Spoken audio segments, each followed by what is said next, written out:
ये वही उसी की औलाद हैं। तो उनके साथ भी यही केजरीवाल और केजरीवाल जैसे लेफ्ट लिबरल और सेक्युलर लोग खड़े हो गए थे। इसी केजरीवाल ने वहां पे क्या बोला था शाहीन बाग में, अरे अब हम पाकिस्तानियों को यहाँ पे नौकरी देंगे। सीए के अंतर्गत आरए की मशीन के ऊपर 2 हिस्सों पे उसको काट दिया गया था। तब आपका इस्लाम खतरे में नहीं था, तब आपका इस्लाम बदनाम नहीं हो रहा। ये भी कह रहे हैं ना इस्लामोफोबिक फिल्म है ये, इस्लाम को बदनाम करने की कोशिश हो रही। जब मस्जिदों से आपके मौलाना और आप लोग मस्जिद में होते हुए आवाजें देते थे कि कश्मीरी पंडितों अपनी औरतें यहाँ छोड़ जाओ, मर्द यहाँ से चले जाओ, तब आपको इस्लामोफोबिक नहीं रहा था, तब आपकी हारमोनी, सोशल हारमोनी टूट नहीं रही थी। 1990 में नरसंहार हुआ और नरसंहार को लेकर एक फिल्म बनाई गई, द कश्मीर फाइल्स। निर्माता का कहना है कि हमने इसमें सच्चाई दिखाने की थोड़ी सी कोशिश करी, लेकिन इसको लेकर लगातार बवाल शुरू हो गया। राजनीतिक जो लोग हैं वो इस फिल्म को कोई झूठी बताता है, कोई इस फिल्म को बताता है कि ये हम इसको फिल्म नहीं मानते। सर 1990 में जो नरसंहार हुआ, कुछ लोगों का कहना है कि तो फिल्म ही गलत है, और केजरीवाल तो ये कह रहे हैं कि तो फिल्म, मैं इसको फिल्म मानता ही नहीं है। देखिए, मैं बार बार इसका बोलता हूँ, आज फिर बोलूँगा, ऐतिहासिक तौर पे जब भी कहीं नरसंहार होता है तो उसकी जो इमीडिएट रिस्पॉन्स होती है वो डिनाइल होती है, इनकार होता है। लोग और भी करते हैं, वो खिल्ली उड़ाते हैं, फिर प्रोपेगेंडा करते हैं, झूठा साबित करने की कोशिश करते हैं। ये ऐतिहासिक है। अभी हिंदुओं का तो वैसे ही भारत के अंदर कोई कदर नहीं है, हिंदू लाइफ यहाँ मैटर नहीं करती हैं, तो ये तो हम जानते हैं।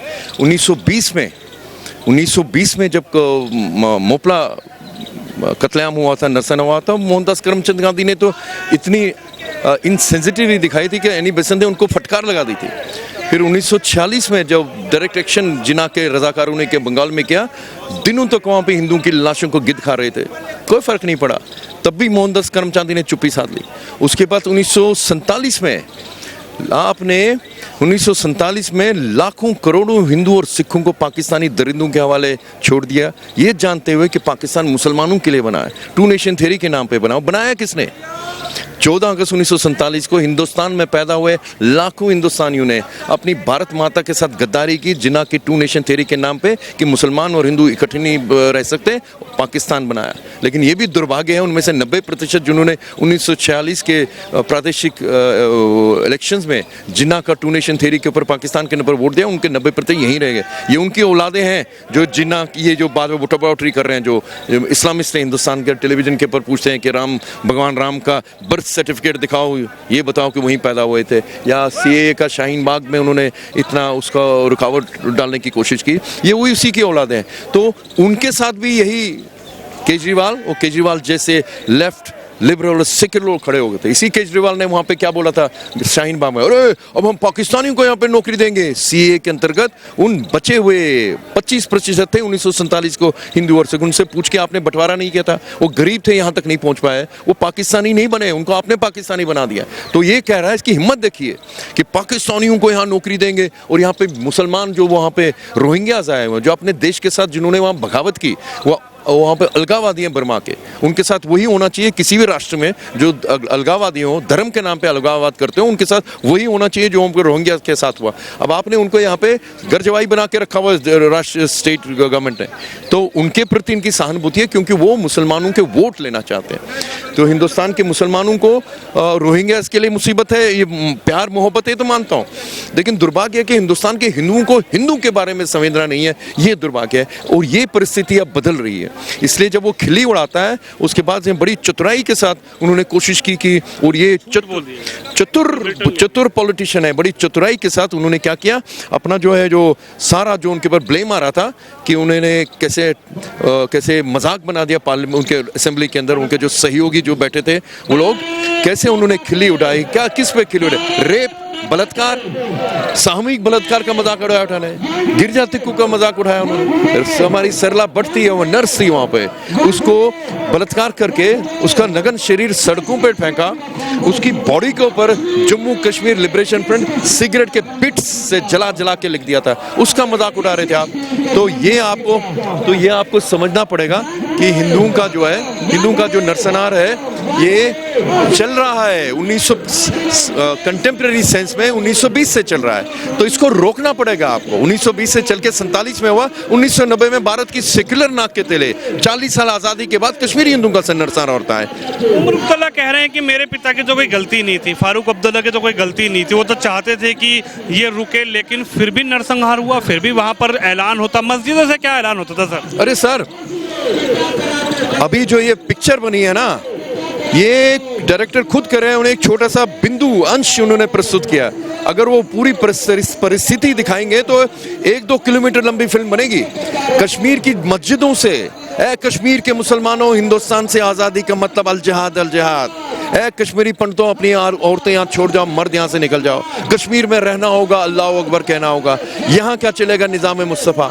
पाकिस्तान से रिश्ता क्या, ला इलाहा इल्लल्लाह। ये खाली मस्जिदों से नहीं आवाज़ आ रही थी, ये आवाज़ें सड़क पे कश्मीरी मुसलमान लाखों की तादाद में हिंदुओं के मोहल्लों के सामने। हम वहाँ पे ऐसे नहीं रहते थे कि हिंदुओं का मोहल्ला है या कुछ, मुसलमान मोहल्लों में हम रहते थे, क्योंकि वहाँ के मूल निवासी हैं। 700 साल में हमारा, जब से इस्लाम कश्मीर में आया तब से हमारी त्रासदी शुरू होगी। धर्म वहाँ पे जो मेरे पूर्वजों में जो कमज़ोर थे, डरपोक थे, वो मुसलमान बन गए। ये बाहर से थोड़ी आए, वो पूर्वज थे। अभी गुलाम नबी आज़ाद कह रहा था ना, 600 साल पहले मैं कन्वर्ट हुआ हूँ। ऐसे सारे कश्मीरी मुसलमान जो है कन्वर्ट है। जैसे भारत के अंदर है, कौन मुसलमान बने? जो हमारे यहाँ डरपोक थे, डर गए, मुसलमान बने, धर्म परिवर्तित हुआ। तो मेरा जो पड़ोस था वो सैकड़ों वर्षों का पड़ोस था। जिस घर के अंदर 100, जिस गांव के अंदर 100 घर थे, 80 घर मुसलमान बन गए। फिर अगली सदी में फिर 10 घर मुसलमान बन गए, 10 घर हिंदू बच गए। और मेरे सदियों वाले पड़ोसी हैं, कभी वो हिंदू हुआ करते थे, उन्होंने अपनी खिड़कियां और दरवाजे बंद कर दी जब कश्मीरी हिंदू का नरसंहार होता। जिहादी पट्टियां, वो इस्लामिक कैलीग्राफी के पट्टे बांध के माथे के ऊपर, हाथ में AK-47 लेके घरों घरों में चुन चुन के पंडितों को ढूंढ रहे थे। मस्जिद के दरवाजे पर लिस्ट लगती थी, आज इस हिंदू का कत्ल करना है। रेप और मर्डर जो वहां पे आम बन गया था। कौन कश्मीरी, वो जो उमर अब्दुल्ला को और फारूक अब्दुल्ला को, उनको शर्म आनी चाहिए? शर्म नहीं आएगी। जैसे मैंने बोला, जब नरसंहार हो तो जिहादियों में, तो जब आप ये सब करते हैं काफिरों के लिए, वो उनके लिए कोई गलत काम नहीं है। जब आप किसी काफिर को मारते हैं तो उनके लिए तो धर्म की बात होती है। वो तो जाहिलपन है। वो जो बुरहान वानी का एग्जाम्पल देता हूँ आप लोगों को। बुरहान वानी नाम सुना होगा, वो जो जिहादी आतंकवादी, जिसको हिंदुस्तान के बुद्धिजीवियों ने, टेलीविजन वालों ने, पत्रकारों ने ग्लैमराइज किया था उसको। वो जब उसके मरने से पहले, उसका बाप हेडमास्टर बाप है उसका, तो उसको दिल्ली के एक बहुत बड़ी पत्रकार है, उसका इंटरव्यू लेने के लिए उसके हेडमास्टर बाप का पूछा कि तुम्हें डर नहीं लगता कि बेटा किसी से मारा जाएगा, बुरहान वानी मारा जाएगा? बोले नहीं, मैंने तो उसको अल्लाह के नाम कर दिया है। वही हेडमास्टर बाप जब उसका कत्ल होता है बेटे का, बुरहान वानी की जब मार दिया, दरिंदे को जब जाहिल को मार दिया भारतीय सेना ने, तो वही पत्रकार फिर उसी हेडमास्टर बाप के पास जाती है कि आप मातम मना रहे होगे, बुरहान वानी मारा है। बोले नहीं, मैंने तो पहले उसको अल्लाह के नाम कर दिया था। तो कौन मुसलमान, वो लोग सेलिब्रेट कर रहे हैं कि उनके मुसलमान ने जो शहादत दी है तो अल्लाह के पास पहुंच गया। यहाँ पे बुद्धिजीवी उनका मातम मना रहे हैं, कह रहे हैं वो मुसलमान भी मरे। हाँ, जो मुसलमान कश्मीर के अंदर भारत के लिए मरा, उनको मैं नमन करता हूँ। और उनको इसलिए नहीं मारा कि वो मुसलमान थे, उनको इसलिए मारा क्योंकि उनको भारत के साथ कोई ना कोई कनेक्शन था, उनको भी वो काफिर मानते हैं। सर, कुछ लोग कह रहे हैं, राजनीतिक लोग ये कह रहे हैं कि इस फिल्म को दिखाया तो गया है, फिल्म तो बना दी गई है, लेकिन आपसी सौहार्द बिगाड़ने की कोशिश की जा रही है। देखिए, ऐसा है, जो लोग कह रहे हैं कि इनके कश्मीरी हिंदू के जख्म क्यों खोल रहे हो, है ना, आप हारमोनी क्यों तोड़ रहे हो, उनको मैं ये कहना चाहता हूँ, जब गिरजा तिक्कू का कत्ल हुआ था, आरे की मशीन के ऊपर 2 हिस्सों पे उसको काट दिया गया था, तब आपका इस्लाम खतरे में नहीं था, तब आपका इस्लाम बदनाम नहीं हो रहा। ये भी कह रहे हैं ना, इस्लामोफोबिक फिल्म है ये, इस्लाम को बदनाम करने की कोशिश हो रही है। जब मस्जिदों से आपके मौलाना और आप लोग मस्जिद में होते हुए आवाज़ें देते थे कि कश्मीरी पंडितों, अपनी औरतें यहाँ छोड़ जाओ, मर्द यहाँ से चले जाओ, तब आपको इस्लामोफोबिक नहीं रहा था, तब आपकी हारमोनी, सोशल हारमोनी टूट नहीं रही थी। ये दोगलापन ये खुल के आ रहा है कि हिंदू लाइव्स मैटर। हिंदुस्तान के अंदर जागृति आ रही है, हिंदू लाइव्स मैटर, क्योंकि हमने 30 साल 32 साल से मेहनत की है। क्योंकि अगर हमारे हिंदुओं के साथ कश्मीर में हुआ और भारत इसी तरह से इसको नकारता रहा, भारत का संविधान के अंतर्गत भारत के जो गवर्नमेंट्स हैं 32 साल से नकार रही थी कि कश्मीरी हिंदू के साथ जो हुआ उसको मान नहीं रहे थे कि नरसंहार हुआ था। इस वजह से आप देखते हैं पूरे वेस्ट बंगाल में, कर्नाटका में, केरल में और कई राज्यों में दर्जनों कश्मीर उभर के आएंगे और हिंदुओं को रहने की जगह नहीं मिलेगी। और टीवी के ऊपर आपको बोलते हैं ऐसा मारेंगे तुमको भागने की जगह नहीं मिलेगी। देखते हैं ना आप टेलीविजन में, मौलाना बोलते हैं लोग। तो उस परंपरा को अगर रोकना है हिंदुओं के साथ हिंदुस्तान के अंदर नरसंहार रोकना है तो आपको कश्मीर का जो नरसंहार हो उसको औपचारिक तौर पर मान्यता देनी पड़ेगी। और ये फिल्म में भी दिखाया गया, हकीकत दिखाई गई। अगर किसी को तकलीफ है कोर्ट में केस कर दें, कोर्ट में केस कर दें। बिल्कुल, एक आखिरी सवाल। 100 से ज्यादा लोगों का उस डायरेक्टर ने, विवेक अग्निहोत्री ने टेस्टिमनी लिया। और आपके द्वारा बता, मेरे कश्मीरी कार्यकर्ता है विनोद कौल, उसने लॉकडाउन के बीच में फेसबुक के पर आखिर कब तक का निर्वासन, कब तक कुछ इस सीरीज चलाई थी। उसने उन रिश्तेदारों को, शायद 500 से ज्यादा लोगों के उन्हें इंटरव्यू लिए, जिंदा है वो लोग। फिल्म के अंदर सबका नाम नहीं आया, लेकिन विनोद कौल ने उस सीरीज में सबको कवर किया था उसके अंदर। तो ये हकीकत है, हमारी कहानी धर्मा की है, सत्या की कहानी है। हम किसी धर्म के बारे में नहीं बोल रहे हैं, इस्लामवाद से बोल रहे हैं जो विस्तारवादी है, जो आतंकवाद से ग्रस्त है। अफगानिस्तान में भी वही इस्लामवाद है, सीरिया में भी वही है, पाकिस्तान के अंदर भी वही है, यमन में भी वही है, सऊदी अरेबिया में बदल रहे हैं वो लोग। केजरीवाल जी तो हिंदू हैं, केजरीवाल जी को क्या दिक्कत आ रही है? केजरीवाल जी तो आपका साथ देना चाह रहे हैं। वो तो कह रहे हैं कि मेरे तो भाई हैं कश्मीरी पंडित, मेरे तो ब्राह्मण भाई हैं। ये मुसलमान आपके जो मौलाना आपके टेलीविजन चैनल्स पे बोलते हैं ना, 700 साल हमने आपके ऊपर हुकूमत की थी, वो केजरीवाल जैसे हिंदुओं के बलबूते पे की थी। मान सकनी बहन किसको दी थी? अकबर को दी थी ना। वो अकबर जाहिल जिहादी अकबर, उसको बहन दी थी उसको। तो ऐसे लोग जो हिंदुओं के अंदर रहे हैं, इनको क्या बोलते हैं? अंग्रेजी में एक शब्द है, जब जेनोसाइड की आप बात करते हैं ना, उनको बोलते हैं विक्टिम कोलैबोरेटर्स। हमारे कश्मीरी हिंदू में कुछ लोग हैं, वो बोलते हैं, वो भी कुछ बोल रहे हैं। अभी टीवी बीबीसी ने एक वो प्रोग्राम किया था, अरे इसमें मुसलमानों के, हमारे भाइयों के बारे में नहीं बताया। तेरे भाई हैं कमीने इंसान, तू फिर यहाँ जम्मू में पलायन में क्यों रह रहा, क्यों रिफ्यूजी कैंप में रह रहा? तो ये पहली बार नहीं हो रहा है, ऐतिहासिक ऐसा होता है। यहूदियों के बीच में थे जो लोग अपने आप को कहते थे, वो कैंप कमांडर बनते थे। जहाँ होलोकॉस्ट होना था कैंप के अंदर, वहाँ यहूदियों को ही कैंप कमांडर बना जाता था। उनको कोपा बोलते थे, कोपा। और वो कोपा सोचा मेरी जान बचेगी, लेकिन उसको आखिर में उसको भी वो गैस चैम्बर में भेजते थे। तो ऐसा हुआ है, होता है हिंदुस्तान के अंदर। मुगलों ने हम पे राज नहीं किया था, हिंदू उनके अगेंस्ट लड़ रहे थे। अगर वो राज्य करते ना 700 साल की देते हैं, और वो दयालु नहीं थे जो आपके 85% अभी हिंदू हैं।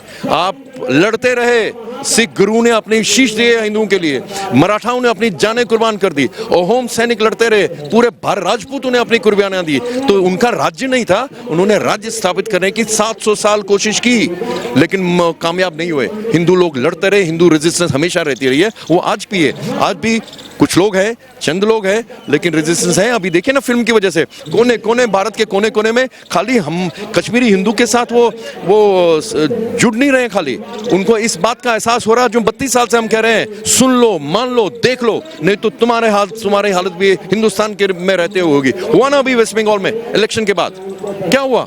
जिन्होंने बीजेपी को वोट दिया था, हजारों की तादाद में पलायन करना पड़ा, लोगों का रेप हुआ, मर्डर हुआ वहां पे। अब चुप करके किसी ने कुछ नहीं बोला, बीजेपी वाले चुप रह गए।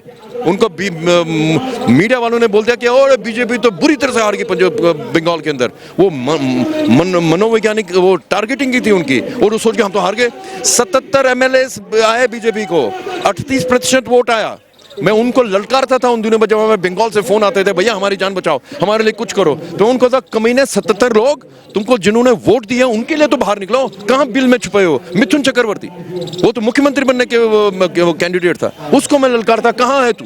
जिन बंगालियों ने तुम्हें वोट दिया, जान पे हथेली पे रखे, उनको मालूम था ये हो जाएगा, क्योंकि तुम जैसे कायरों को वोट दिया उसको। तो हिंदुस्तान के अंदर ऐसी भावनाएं हुआ करती थी। हिंदू अब जागृत हो चुका है, हिंदू अब जागृत। अभी देखो, अभी जो वहां पे हो रहा है अभी बंगाल के अंदर, दोबारा वो बंगाल तो क्रांतिकारी है, राज्य है, क्रांतिकारी समुदाय है बंगाली, वो दोबारा उठ के आएंगे। लेकिन जब तक आपको ये दिमाग में नहीं आएगा, एक ही प्रांत है विश्व के अंदर सनातनी सोच के लिए, ये भारत है, हिंदुस्तान है, यहाँ पर हिंदू नहीं बचेगा तो सनातनी सोच नहीं बचेगी, सनातनी सोच नहीं बचेगी तो पूरी मानवता के लिए खतरा है। तो मेरे साथ ललित जी हैं जो कि कश्मीरी ब्राह्मण है, और उनका ये कहना है कि जब तक जान है, जब तक लड़ते रहेंगे और डटकर मुकाबला करेंगे, और एक दिन जरूर आएगा जब हम अपने घर कश्मीर वापस लौटेंगे। एक शब्द ऐड करना चाहता हूँ मैं, आपके द्वारा देश को भी बताना चाहता हूँ, ये जो कश्मीर में हुआ, कश्मीरी ब्राह्मणों के साथ नहीं हुआ, हिंदुओं के साथ हुआ। ये कश्मीरी हिंदुओं के साथ नहीं हुआ जो नरसंहार हुआ, हिंदुओं के साथ हुआ। हमें राष्ट्र को जोड़ना है, हिंदुओं को जातियों में नहीं बांटना। अभी यूपी के अंदर इलेक्शन थे, हिंदू जाति को ए से जेड तक जोड़ा गया, तोड़ा गया, काट दिया गया। और इसका नाजायज फायदा आपने देखा कहां पे हो रहा था। पाकिस्तान जब बनाया जा रहा था तब भी दलितों के नाम पे कुछ लोगों ने समर्थन किया था जिन्ना को, और अभी शाहीन बाग में भी वो अंबेडकर साहब का फोटो लेके वो उस जिन्ना के साथ जोड़ रहे थे उनको। याद रखिएगा, डॉक्टर भीमराव अंबेडकर भारत के सबसे सोच समझ वाले स्टेट्समैन लीडर थे। ये हमारा घटिया राजनीति थी जो उनको एक खास समुदाय के साथ जोड़ा गया। जो बाबा साहब भीमराव अंबेडकर, मैं आप लोग आपके द्वारा आपको बता रहा हूँ, देश को भी बताना चाहूंगा, उनको पढ़िए उन्होंने इस्लामवाद के बारे में क्या बोला है। कोई आज का जो हिंदूवादी अपने आप को बोलता है ना, पब्लिक प्लेटफॉर्म में हिम्मत नहीं उसको बोलने की, बाबा साहब भीमराव अंबेडकर ने इस्लामवाद के बारे में क्या बोला है। तो हमें भारत को, हिंदू को जोड़ना है, सनातनी सोच हम सब सनाते हैं। तो जो कश्मीर के अंदर हुआ, कश्मीरी पंडितों के साथ नहीं हुआ, कश्मीरी ब्राह्मणों के साथ नहीं हुआ, कश्मीरी हिंदुओं के साथ है, वो